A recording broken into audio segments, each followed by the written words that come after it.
Have you ever noticed how quiet it gets when you stop chasing people? How suddenly the phone that never stopped buzzing goes silent? How the people who once couldn't get enough of you start wondering where you went? That's silence. It's not emptiness. It's power. We live in a world that tells you to show up, to keep posting, to stay visible, but nobody ever tells you about the strength that comes when you stop trying to be seen. When you pull back your energy, when you stop over-explaining, over-proving, over-giving, you shift the entire dynamic.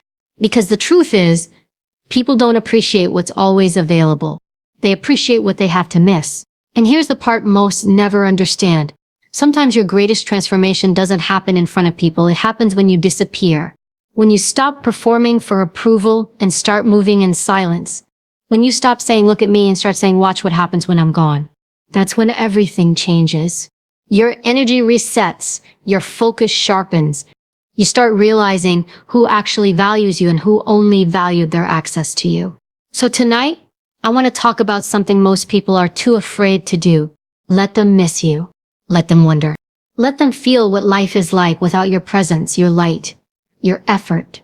Because when you stop showing up for everyone else, you finally start showing up for yourself. When you start to pull back your energy, the world doesn't applaud you. It questions you. People will ask, what's wrong? Or why are you being distant? They won't realize that what you're doing isn't withdrawal. It's self-respect. Because for so long, you've been pouring yourself into everyone and everything, trying to hold it all together, trying to prove your worth through effort, presence, availability. But here's what no one tells you. Energy is currency. Every word you speak, every favor you do, every time you show up when you're exhausted, that's you spending yourself. And the truth is, most people don't realize how expensive their energy really is until they've given it all away. Absence is power because it forces you to recognize your own value. When you step back from people who've gotten too comfortable, you allow them to see what life feels like without your contribution, your attention, your care. Most people never stop to consider how much they take from you until the flow stops. It's human nature. We don't value what's always there. Think about it. How often do we take the sunrise for granted? It happens every day, quietly, without fanfare. But the moment you don't see it, the moment darkness lingers a little too long, you feel it. You notice its absence. That's what happens when you reclaim your energy. You view that sunrise steady, valuable, but no longer something to be taken for granted. Reclaiming your energy doesn't mean cutting everyone off. It's not about being cold or distant. It's about being intentional. It's about choosing where your presence goes. You start asking yourself hard questions. Why am I showing up for people who never show up for me? Why am I trying to fix situations that keep breaking me? Why am I giving explanations to people who are committed to misunderstanding me? When you start to ask those questions, you begin to realize how much of your power has been leaking through constant access. Every time you answer a late-night text that doesn't deserve your peace, every time you say yes when your body and soul are screaming no, you teach people that your boundaries are flexible, and they will keep stretching them until there's nothing left of you. That's why absence matters, because it's the pause that resets everything. When you pull back, you interrupt the pattern. You teach people that your time and energy are not infinite. You also teach yourself something deeper, that you don't have to be everywhere to matter. The world won't collapse if you take a day to be quiet. The relationship won't fall apart if you stop over-communicating. The job won't end if you stop burning yourself out to prove your worth. Absence reminds you that your value isn't tied to constant performance. You don't have to be loud to be powerful. You don't have to be seen to make an impact. There's something magnetic about someone who knows when to step back. It creates mystery, respect, and curiosity. When you're always available, people stop listening. But when you learn to hold your energy, to give it only where it's deserved, people lean in. They start to pay attention, because now your presence means something. Think about the times in your life when you felt drained, invisible, or underappreciated. Chances are, those moments happened when you were overgiving, You were trying to earn love, attention, or validation. But real power doesn't chase, it attracts. And it attracts through stillness. When you remove yourself from the noise, you give yourself space to breathe again, to reconnect with who you are without the constant pressure to please. You begin to see what and who deserves a place in your life. When you reclaim your energy, something beautiful happens. Your standards rise. The things that once consumed you start to lose their grip. The opinions that used to shake you stop mattering. You start realizing that silence isn't loneliness, it's clarity. It's where you meet yourself again. Because when you've spent so much time giving, you forget what your own energy feels like. The moment you stop pouring out, you start to refill. That's why absence is a form of strength. It's not running away, it's regrouping. It's the moment the athlete steps off the field to recover so they can come back stronger. It's the pause between notes that gives music its meaning. It's the stillness between breaths that keeps you alive. Without those pauses, everything becomes noise. Without absence, there's no space for appreciation, for growth, for balance. And yes, some people will misinterpret it. They'll call you selfish. They'll say you've changed. But that's because your absence disrupts the dynamic they benefited from. They were used to your constant giving, your predictable yes, your endless patience. When you take that away, it forces them to face the reality of how much they relied on your energy. Some will adjust, some will resent it, but either way you win because you've reclaimed control over what was always yours. The truth is, not everyone deserves access to you. Not everyone can handle your presence, your strength, your light. And that's okay. You don't need to convince them. You just need to protect your peace. Your energy is sacred. Where it flows, life grows. Where it's wasted, you wither. The choice is yours. Will you keep scattering it everywhere, hoping for appreciation, or will you become intentional about who gets your light? When you start valuing your absence as much as your presence, you stop being afraid of being forgotten. Because deep down, you know that your energy leaves an imprint.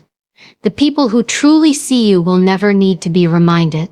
And those who don't, they were never your people to begin with. Reclaiming your energy isn't an act of ego, it's an act of self-preservation. It's saying, I'm done pouring into spaces that leave me empty. It's understanding that sometimes the most powerful thing you can do is step back, breathe, and let silence do the work. Because your absence will speak volumes in ways your words never could.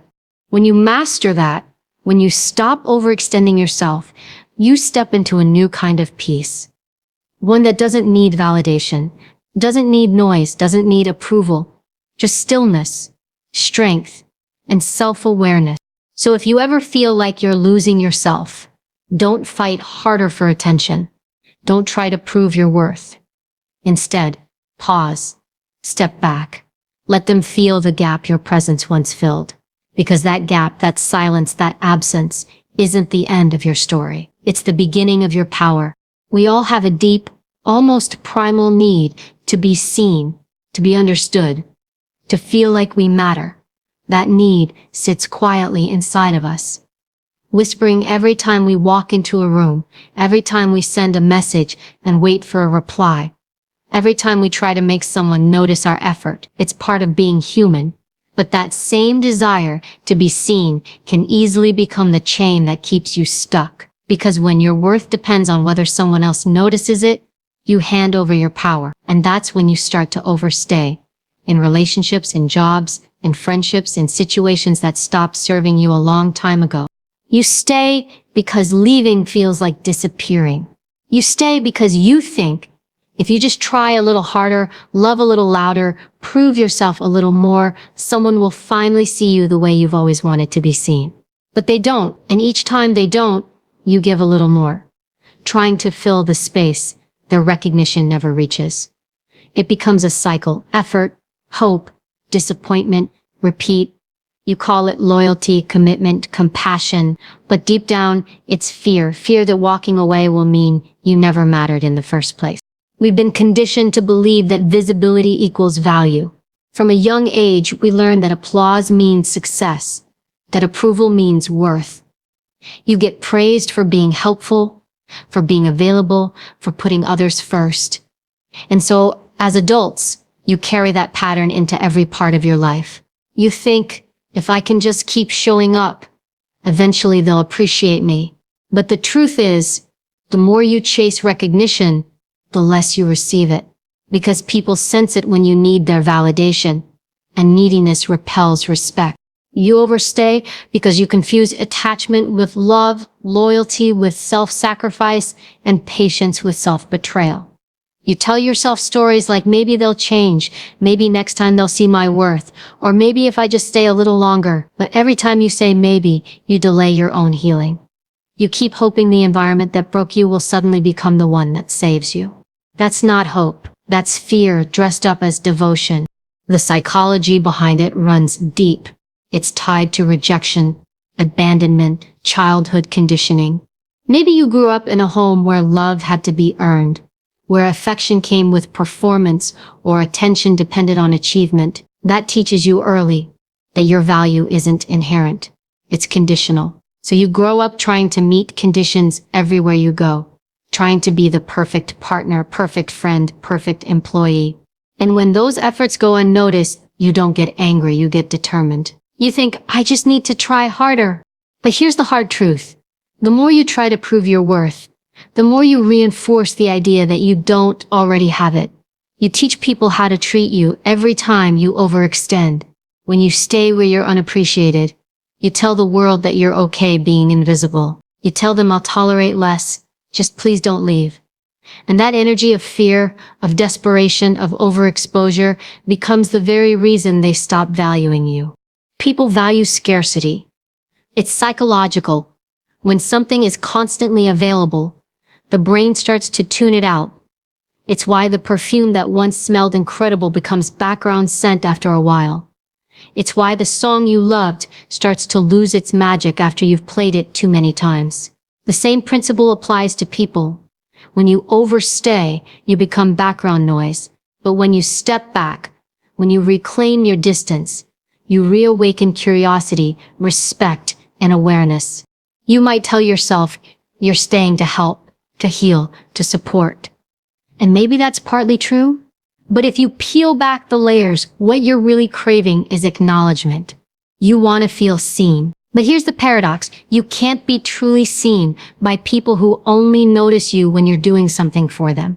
The only way to break that cycle is to stop performing, to sit in the discomfort of being unseen and learn to see yourself. That's the moment everything begins to shift. The first time you say no without guilt. The first time you walk away without explaining yourself. The first time you stop sending that text just to make sure they haven't forgotten you. It's terrifying, but it's freeing because you start realizing that the validation you were chasing was never going to come from them. It was meant to come from you. When you stop overstaying, you create space for reciprocity. You stop begging for crumbs and start setting the table for people who bring their own plate. You stop auditioning for roles in people's lives and start directing your own story. You begin to see that love isn't about proving. It's about presence. The people meant for you won't need convincing. They'll meet you where you are, not where you have to shrink to fit. Sometimes you stay because walking away feels like failure. You've invested time, effort, emotion. You don't want to admit that it's over. But staying doesn't preserve what once was. It only prolongs what's already gone. You're not honoring the connection by overstaying. You're dishonoring yourself. There's dignity in knowing when something no longer serves you, when the lesson has been learned, when it's time to close the door. And yes, leaving will hurt. Silence will feel uncomfortable. You'll want to go back just to remind them you still exist. But that's the test. That's where your strength grows. In the pause between reaching out and holding back. In the quiet where your worth starts to rebuild itself. Because once you stop chasing recognition, you realize something profound.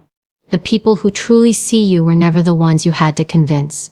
This is what makes letting them miss you so powerful. It's not a game. It's not manipulation. It's a psychological reset. You step away, not to punish, but to protect. You stop showing up for everyone else so you can finally show up for yourself. And as you do, you start to see the pattern clearly, the pattern of needing, overgiving, overstaying, and you break it.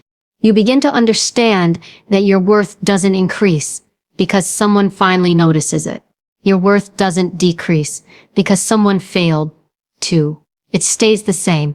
It always has. The only thing that changes is whether you recognize it or not. So the next time you find yourself holding on to something that no longer holds you, ask yourself, am I staying because I'm valued here? Or because I'm afraid of being forgotten? Am I trying to be seen by people who never really looked at me in the first place? And if the answer hurts, good growth always does. But once you face that truth, you'll find something far more powerful than being seen by others. You'll start seeing yourself clearly for the first time.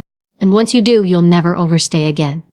You'll walk away quietly, confidently, knowing that those who are meant to value you will find you, and those who don't will miss you. And that's exactly how it should be. There comes a point when you've given all you can, when the noise around you grows so loud that you can't hear yourself anymore.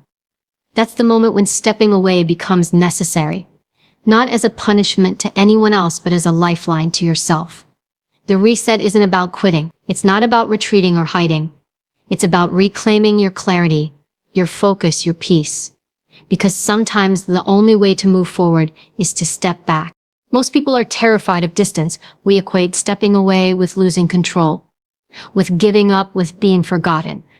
But the truth is, stepping away is the ultimate act of control. It's you saying, I refuse to keep running on empty. I refuse to fight battles that no longer deserve my effort. I refuse to keep showing up in places that drain me.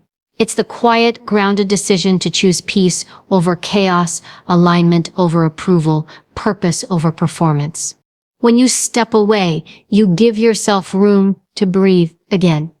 You stop reacting to everything around you and start responding to what's within you. It's like turning off all the background noise so you can finally hear your own thoughts. That's where your intuition speaks. That's where your creativity returns. That's where your strength begins to rebuild itself. The reset is the pause between endings and beginnings, the sacred space where healing takes place. The world doesn't reward silence, but that's where transformation happens. Look at nature. The tree sheds its leaves, not because it's dying, but because it's preparing for new growth. The soil goes still in winter, not because it's barren, but because it's resting, recharging, regenerating. You're no different. The seasons in your life require stillness too. You cannot bloom forever. You cannot give endlessly.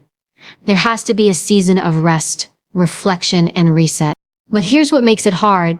When you step away, people will notice your silence and mistake it for weakness. They'll ask, what happened to you?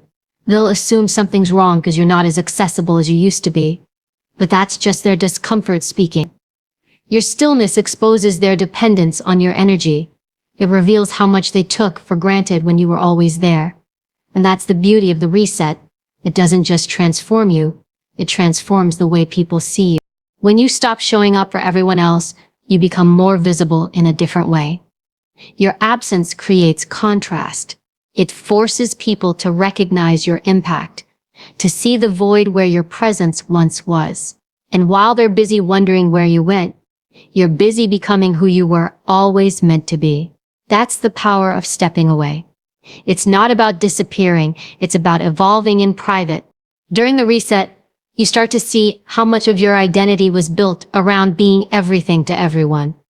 You start noticing the places where you overcommitted, overexplained, overextended. You realize how much of your energy went into maintaining relationships that weren't mutual, expectations that weren't fair, roles that weren't yours to play. And as painful as that realization is, it's also freeing. Because once you see the pattern, you can break it. You can stop giving from depletion and start giving from wholeness. There's a quiet kind of power that comes from stepping away and doing the work in silence. When you're no longer performing for attention, your growth becomes real.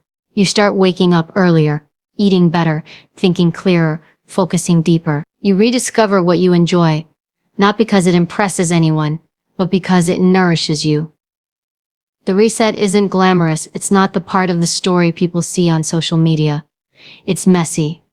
It's uncomfortable. It's lonely sometimes. But that's where transformation lives, in the moments no one applauds, no one watches, no one validates. The reset also teaches you patience. We live in a culture obsessed with speed, instant answers, instant success, instant validation. But stepping away slows you down. It reminds you that growth isn't a race, that you don't have to have everything figured out right now, that healing takes time. The best things in life, strength, wisdom, peace, they're all built slowly in the quiet spaces where no one else is watching. There's also a cleansing that happens when you step away. You start to detach from the things that used to control you, other people's opinions, social pressure, toxic habits. You start realizing that most of what you worried about was never really yours to carry. The approval you chased, the roles you played, the validation you sought, they were all distractions. And when you strip them away, what's left is something pure. You. Not the version shaped by expectation, but the version that simply exists. In that stillness, you begin to hear yourself again. You remember what peace feels like. You remember what your voice sounds like when it's not trying to please or prove. That's when you start to rebuild. Not the old you, but a wiser, stronger version. One who doesn't need to announce the comeback because the transformation will speak for itself. People often think the reset is about losing everything, but it's not. It's about realignment. It's about taking back the parts of you that got lost in the noise. It's realizing that sometimes walking away isn't the end, it's the recalibration needed to find your true direction. You stop trying to control outcomes and start trusting timing. You stop seeking closure from others and create it for yourself. And as you step back, something magical happens. You stop attracting chaos. The people and situations that once drained you start falling away naturally. They can't reach you anymore because you're no longer operating at the same frequency. The more peaceful you become, the less tolerance you have for drama, for inconsistency, for anything that costs your inner calm. That's how you know the reset is working. When you return, and you will, you'll be different. Stronger, sharper, quieter in the best way. You'll walk into rooms and no longer feel the need to explain your absence. Your energy will speak for you. People will notice the shift, the calm confidence, the self-assurance, the clarity in your eyes. And they'll realize that the version of you they once knew is gone, replaced by someone who understands their own worth. Someone who knows that distance doesn't diminish power, it amplifies it. Stepping away doesn't mean you don't care. It means you care enough to stop wasting yourself. It means you care about your peace, your purpose, your alignment. It means you finally understand that you can't heal in the same environment that hurt you. Sometimes you have to walk away, not because they won, but because you chose to stop fighting battles beneath you. So if you're tired, really tired, I'm the kind of tired that no sleep fixes. Don't push harder. Don't explain yourself. Don't chase what's leaving. Step back. Let the silence wash over you. Let the stillness teach you. Let the reset rebuild you. Because when you come back, and you will, you'll no longer be trying to fit into the life you left behind. You'll be building the one you were meant for all along. And when that happens, everything changes. The same people who doubted you will notice your distance. The same places that drained you will lose their hold. You'll stop seeking peace because you'll have become it. That's the power of stepping away. It doesn't just change what's around you, it changes you. Transformation doesn't happen when people are watching. It happens when you're alone. When the room is quiet, when no one's asking anything of you, when the world has finally stopped pulling at your energy. That's where the real change begins. Not in the spotlight, but in the shadows. Not in noise, but in silence. Because becoming the person they remember starts with becoming someone you're proud of when no one else is around. When you step away and give yourself the space to reset, you begin to rebuild piece by piece. It's not a clean process. Growth never is. It's raw. It's uncomfortable.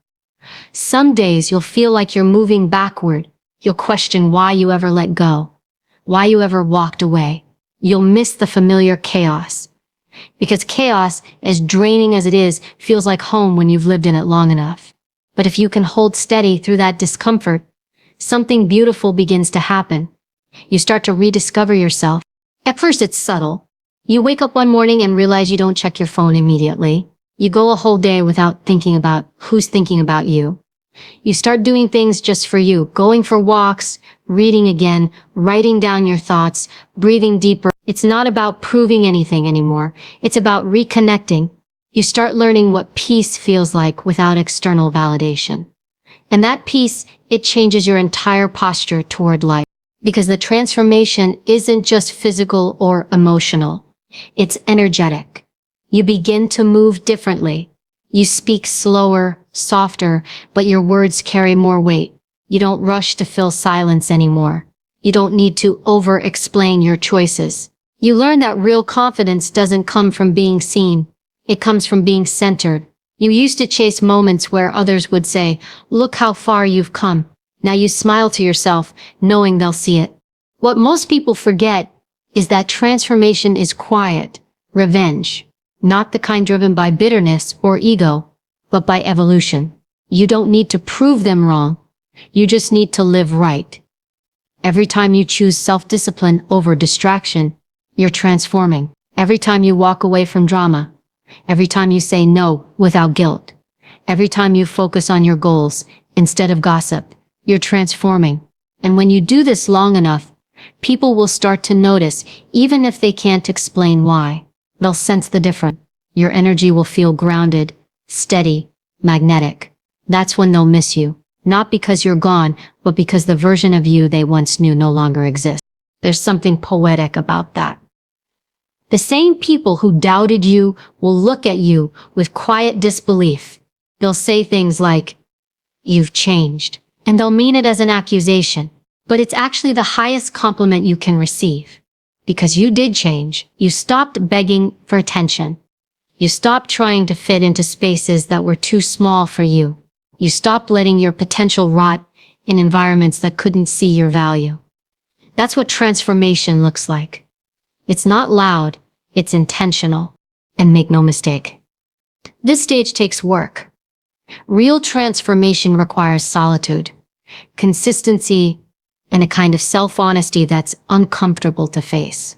You start seeing the habits that kept you stuck, the excuses you told yourself, the ways you let others define you. And instead of running from those truths, you start confronting them. That's the moment the old you begins to dissolve. The version that lived for validation, that said yes to everything, that didn't know how to rest. That version dies so a stronger, wiser one can emerge. Think about a butterfly. Everyone romanticizes the beauty of its wings, but no one talks about the chaos of the cocoon. Inside, the caterpillar doesn't simply grow wings. It dissolves entirely. It breaks down into a liquid form before reforming into something new. That's what transformation feels like. You have to let parts of yourself dissolve. The habits, the attachments, the limiting beliefs. You have to let go of who you were to become who you're meant to be. And as that happens, you start realizing that the person you're becoming doesn't need to be understood by everyone. You stop explaining your distance, your silence, your changes. You stop defending your growth to those who benefited from your smaller self. Because you understand now that not everyone is meant to come with you into your next chapter. Some people were only there to teach you what not to settle for. When you evolve, you naturally outgrow things. Conversations that go nowhere, relationships that run on nostalgia, places that no longer inspire you. You begin to crave depth over comfort, truth over approval, peace over popularity. You start surrounding yourself with people who speak the language of growth, people who push you, challenge you, and celebrate your evolution instead of resenting it. Those are the ones who belong in your new story. And the best part, you start to like yourself again. Genuinely. You stop looking for mirrors in other people's eyes. You stop needing to be liked to feel valuable. You become proud of your quality.